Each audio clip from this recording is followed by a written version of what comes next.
Greetings, ladies and gentlemen. Smiling Dread 4 here, and welcome back to some more Valkyria Chronicles for the PlayStation 4. As in the last session, we had officially began Chapter 1, and as you can see right here, we actually made through all the way to Chapter 2, and we're actually near the end of this. So if you want to see what happened, in between, well, the first episode and today, make sure you go check out those previous two videos in the description playlist down below. It's got all that stuff, and more.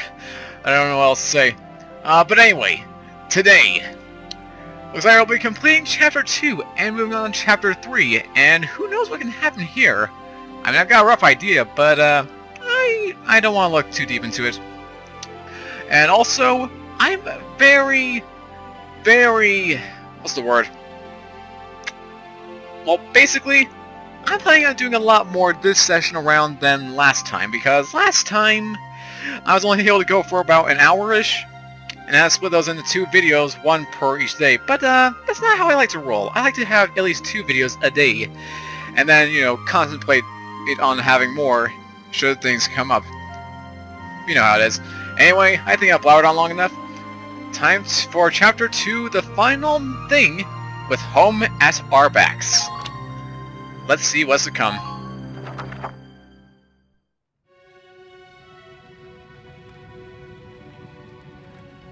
Two hours after the first shots were fired, Brule was under Imperial control. Though a mere skirmish by Empire standards, the raid on Brule would mark Welkin Gunther's first taste of battle and begin his rise to a Gallian hero.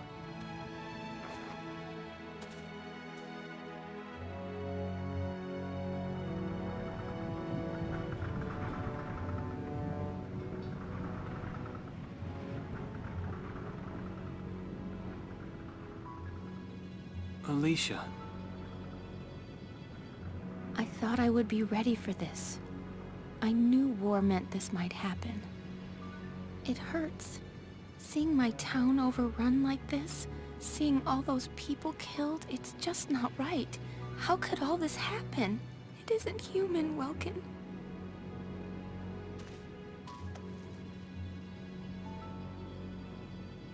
We look at those birds and see how wild and free they are. But they all have their own territories. If anything threatens their home, they'll risk their lives to defend it. People are animals too. We do what we have to, when we have to. Animals are in a constant struggle to stay alive, but I've also seen them help each other, almost like they were cooperating in order to survive. Cooperating? That's why I'm so into studying natural science. That coexistence. I want to know how it works.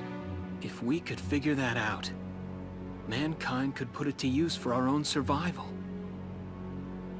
That's why I want to be a teacher, so that I can pass that knowledge on to the children. I mean, even if we can't completely eliminate war, at least we might learn to live together as one people. You think so? Welks, look. Martha fell asleep, so that makes me the babysitter. See, Alicia? Hey there, little guy! He's adorable. Just How like are you you? said, even in war, new life happens all around us. Come here. Look, that's your hometown. Someday, we'll come back home again. Yes. Someday soon. I know it. Chapter 3, Vasel Urban Warfare. And here we go, guys. On to Chapter 3. And our first mission, Summons. 1A looks like. Let's see where this goes.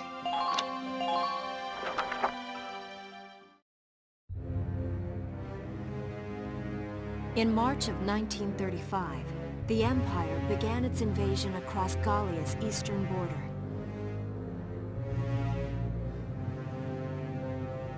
Oh, do I have to click X? Maximilian, I wasn't sure about that. Gallian invasion front, built his army around mobile armor. Ghirlandaio and the other fortresses along the border fell to his tanks in quick succession. Doesn't sound good. Bruhl's fall in under 2 hours was typical of villages in the Empire's path, and the road to the capital bore a steady flow of refugees. Irene Collar on the Gallian front. Randgries, Gallia's capital, a town secure and stable since ancient times. Within its walls stood the castle Randgries, and within its unicorn spire resided Cordelia, Gallia's princess. Wait, so that horse head on the map was actually Supporting intentional? Gallia's policy of neutrality was a system of universal conscription. Under it, all schools required military training each year. In the event of a war, citizens were then drafted into the militia to defend their country. Harsh life, man. As the conflict with the East grew worse, both Welkin and Alicia found themselves no exceptions to that fate. Well, it makes sense.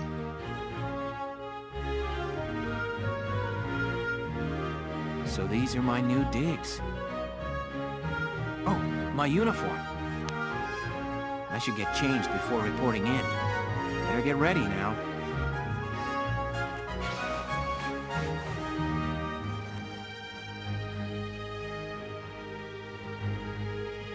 Flares, binoculars, a compass, and a map. Everything you need for a nice hike. Or combat. Or both? Welkin? Can I come in? Sure, it's open.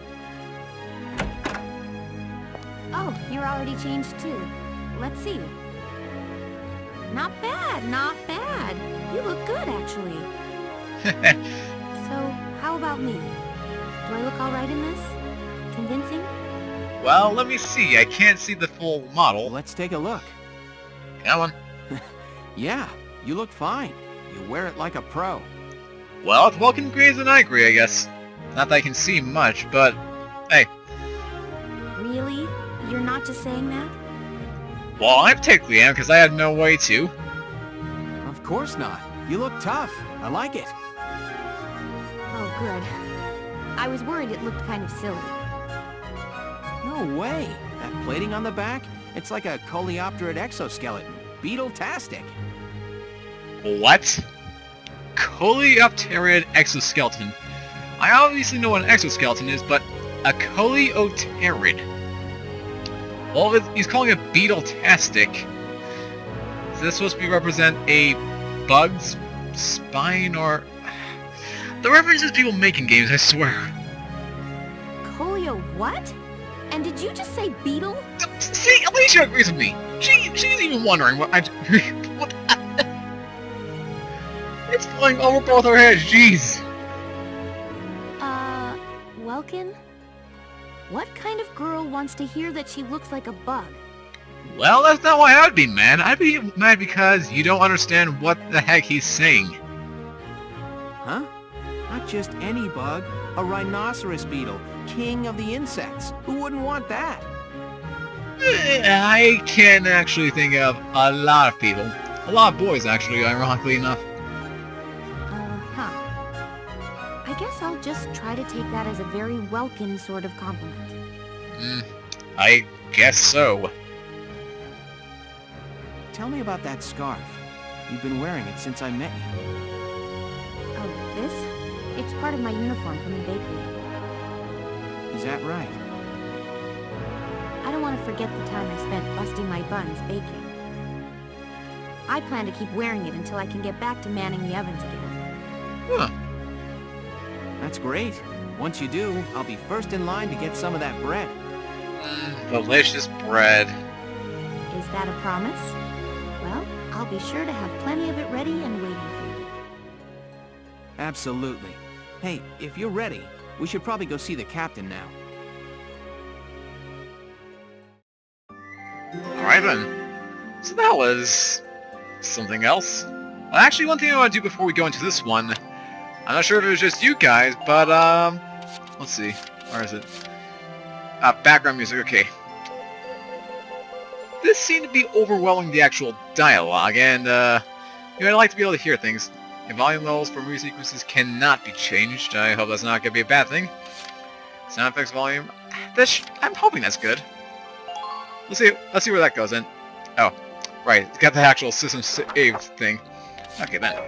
Now, Squad 7 is born. Of course, it's gonna be 7. Because 7 is key! Also, I don't know if it's just you guys, but I was not expecting this whole transition from, normal guy to war guy. I mean, obviously you expected it to happen, but I don't know, I thought there'd be more symbolism to it or that. Like, he decides to, Vulcan decides, oh hey, I'm now gonna actually join the army because of what they've done, revenge or something like that. I don't know, it's just one of those things that's kind of odd to me. It's kind of like, when Saray became the Shepherd.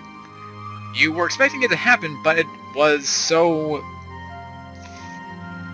underwhelming, I guess. I don't know. Maybe I'm just overreacting to things. Anyway, let's actually go on to this mission. Or episode. I gotta stop calling these missions. They're episodes, people. Come in. Excuse me, ma'am. Hi, you guys look familiar. Gallian Militia enlistee Welkin Gunther. Reporting for duty. Ma'am, Gallian Militia enlistee Alicia Malkiot, also reporting for duty. I'm Captain Eleanor Varrot, commander of this regiment. Gunther, you're promoted to lieutenant. You'll be leader of Squad 7 now. Ma'am! Enlistee Melchiot, you're promoted to sergeant. You'll be under the lieutenant's command. Understood? Ma'am! What do you know? It is you. Nice coincidence, huh, Welkin? Valdio? I had no idea that you'd enlisted. Yep. Now that there's a real war going on, I joined up. I thought everyone was Pretty forced much into all this. the officer and training boys are here just like you. You know each other. Yes, ma'am. We knew each other at university. Welkin was in science and I was in archaeology. And just look at us now. No archaeology or science. Looks like the two of us are studying war, I guess. Looks that way. It's good to see you. And you. That'll be all for now. There's a strategy briefing later today. But you still have time. Time for you to catch up. You'll be spending a lot of time on the post and in Randgrees. They'll be your new home. So get to know them. That'll be all. Report back in time for the briefing. Until then, you're dismissed. Yes, madam. Huh. Oh. What? Oh, I see. Squad barracks, change equipment or view info on the members of Squad 7. Command room, choose the members of Squad 7 who will fight in combat. The training field, train units to improve combat ability. And the R&D facility, upgrade Squad 7's equipment by developing new weaponry. You'd think they'd go over this right now if they're throwing this at us now, but, okay. A book mode, I can return to book mode. Let's see what these are all about first. I'm very curious. Oh, wait. I was about to say, could I choose that? Alright, so how far we got the always one? We got Welkin, then we got Alicia, then we get Brigitte Stark, and the Largo Plata. We haven't seen much of action with these two yet, so I guess we'll see that then. And then we get these two things. So that's something. Yeah, we're good for now.